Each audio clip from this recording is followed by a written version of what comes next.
Today I'm showing you how to view your YouTube subscribers on your phone.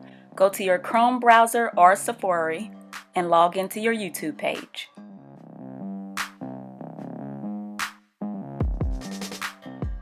Then go to the three dots at the bottom right. Scroll down until you see Request Desktop Site. Then select.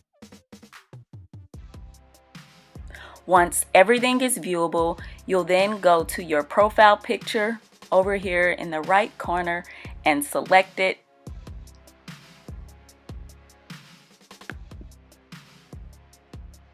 Go down to Creator Studio and select. And right down here on the right, you're able to view all of your subscribers. You can hit the See All and you'll see everything from 7 days to 365 days.